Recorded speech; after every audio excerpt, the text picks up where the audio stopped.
Fala, nação zonática! No vídeo de hoje, aqui no canal Zona Mista, iremos falar sobre o Sport Clube Vitória, que foi superado pelo Internacional em Porto Alegre, no gigante da Beira-Rio, em mais uma rodada decisiva de Campeonato Brasileiro da Série A. As coisas funcionaram para quem está ali precisando, de alguma forma, que os adversários se deem mal.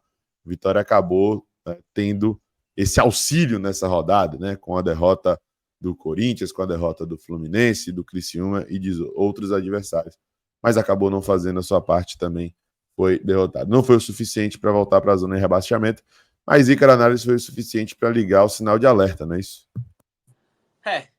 O Vitória não foi superado pelo Internacional. O Vitória foi atropelado. 3-1 foi pouco. Era para ter sido muito mais. Que a postura do time dentro de campo foi ridícula. Foi uma vergonha. Um time passivo, marcando frouxo.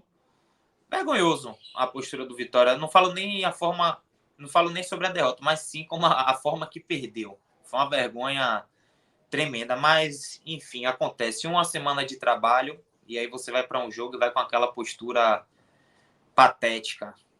E aí chega o treinador na coletiva e diz que a equipe teve uma boa postura diante do Internacional, sendo que não é verdade. É só assistir, a não ser que ele tenha visto o jogo com os olhos fechados, né? Não sei. Porque foi ridículo. O Vitória fez o pênalti, teve algumas finalizações que o Arcanjo trabalhou, teve a bola na trave no escanteio.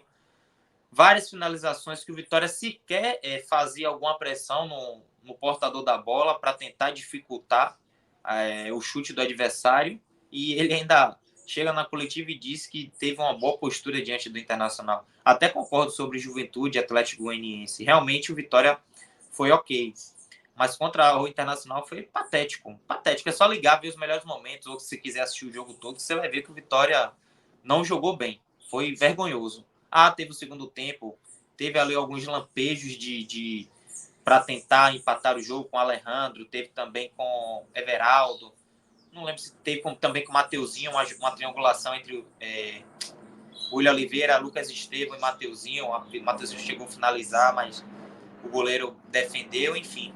É muita coisa, e ele disse que o time teve uma postura boa. Toma aquele gol ridículo de Wesley, que todo mundo... Aí acho que eles estavam na Covid.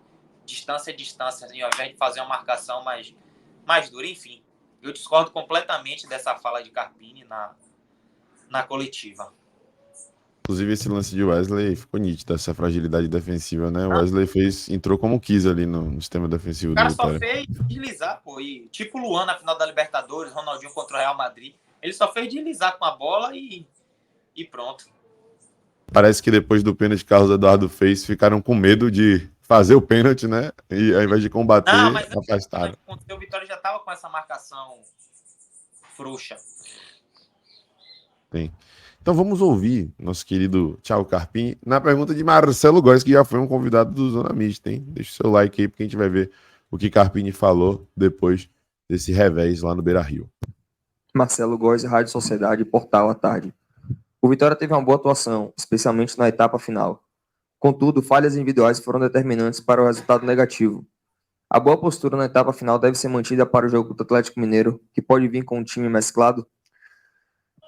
Nós não sabemos o que vem de lá, o importante é o que vai daqui para lá. A nossa boa postura não foi contra o Internacional apenas, foi no jogo anterior que nós vencemos em casa por 1-0 a equipe do Juventude, foi uma boa postura contra o Atlético Goianiense, que muitos desmereceram a vitória, e hoje a gente viu o resultado do Atlético contra o Fluminense, um concorrente nosso, como é difícil jogar lá, e como nós somos eficientes naquele jogo. A boa postura foi contra o Vasco, contra o Cruzeiro, contra o Palmeiras, contra o Cuiabá. A gente vem tendo uma boa postura e uma crescente. Nem sempre a gente consegue reverter essa boa postura e um bom jogo em resultados. Isso faz parte. Nós estamos jogando uma competição de altíssimo nível. Sabemos a disparidade que nós temos, às vezes, de investimento de um clube para clube, ainda mais, como eu falo sempre, insisto nessa tecla, né? A gente vem reconstruindo o clube de uma série C para B, da B para A. A gente sabe que a nossa dificuldade é grande e que a nossa competição é outra.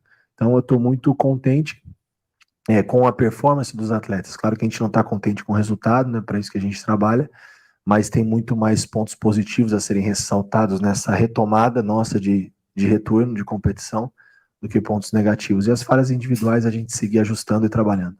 Oi, cara, eu não sei você, mas quando o Bahia ainda não era rico, né? Não era do Grupo City. Uma coisa que me deixava muito puto é quando se apoiavam nesse aspecto de que outros têm mais investimentos que a gente, né? E a gente vê, por exemplo, Fortaleza, que não tem esse investimento absurdo ainda, conseguindo brigar lá em cima, né? E outros adversários também conseguindo brigar lá em cima. Inclusive, a fala de Belintani que fica popular é quando ele diz que o Bahia tem o 14º orçamento. E o Bahia tendo o 14º orçamento não chegou nem a ficar no 14º lugar. E aí o torcedor pegou muito no pé. Enfim, você achou o que do discurso de Carpini conformista? Traz sua percepção. Eu discordo só sobre o jogo contra o Internacional. Contra o Cruzeiro, o Vitória jogou bem pra cacete, fez um 2-0, poderia até ter feito mais. Ok que tomou empate, mas aquele gol ali não existe, o segundo gol, principalmente de Matheus Henrique, não. Esqueci o nome do cara que fez o gol, acho que é gringo ele. Enfim, mas a bola bate na mão de Matheus Henrique e deveria ter sido anulado. Vitória Foi jogou de bem. Neno, o gol, Isso. só pra lembrar. O Vitória fez um bom jogo contra o Vasco, mas não conseguiu fazer gols. Isso é uma dificuldade que a equipe tem. Mas contra o Internacional não teve boa postura, bicho. É inadmissível ele falar que teve uma boa postura. Ok, se ele não quisesse queimar os caras, poderia falar que a equipe não jogou tão bem. Mas falar que teve uma boa postura, porra, não dá. Não discordo completamente sobre isso aí. Fiquei indignado com isso, porque o jogo foi outro. O campo fala, né? Como diz o professor Tite, o campo fala. E no campo foi um passeio do Internacional. Poderia ser 5, 6. E graças a Deus só foi 3. E no futebol tem muito isso, né? Se na vida a gente diz que a primeira impressão é a que fica, no futebol rola muito isso, da última impressão é a que fica. Sendo que, assim, no segundo tempo o time subiu de nível porque precisava buscar o resultado de qualquer jeito, né? E às vezes isso não é o suficiente. Sim, e não foi efetivo, né? Só que acabou que não conseguiu empatar, porque é uma limitação técnica que a equipe tem, que eu bato nisso acho que desde que o programa começou. Eu falo sobre essa limitação técnica do Vitória, tanto quanto os centroavantes, os pontas, os meias, em finalização, para fazer gol. O time não faz gol, velho. É um time que peca muito nisso aí. Perde muitas chances. Ícaro, próximo desafio é contra o Galo. Eu sei da sua opinião de Vitória e Galo. E o Galo provavelmente mexido porque está envolvido em outras competições, Copa do Brasil e Libertadores. O Bahia pegou o Galo assim e tirou proveito. Qual é a sua perspectiva para esse jogo lá na Arena MRV? O Bahia pegou o Galo dentro de casa, né? O Vitória também pegou e meteu 4 e tal. O Galo ali teve Hulk expulso, o Paulinho não jogou e tal, também desfalcado. Enfim, se vier desfalcado, espero que o Vitória ganhe de novo. Não precisa ser de 4-1 de novo, 1-0 já tá bom. E é isso que importa, mas acho que eu espero, né?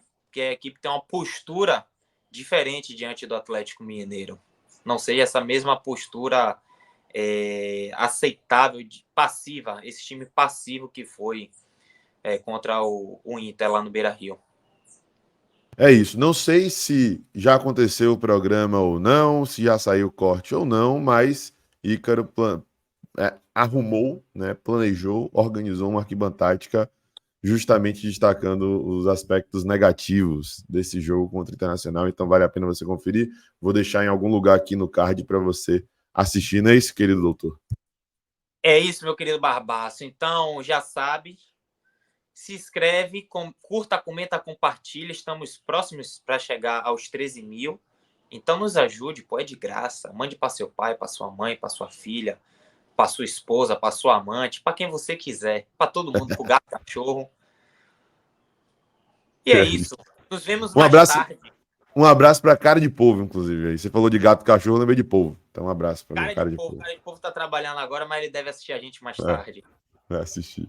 Tamo junto, galera. E hoje é com Red? Hoje é com Red. Redzada. Então é isso.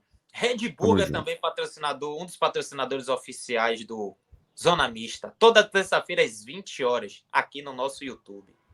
Isso aí. Terça-feira, 20 horas, sempre ao vivo com você. Deixa o like, se inscreve, ativa o sino e compartilha. Tchau, tchau, galera. Falou!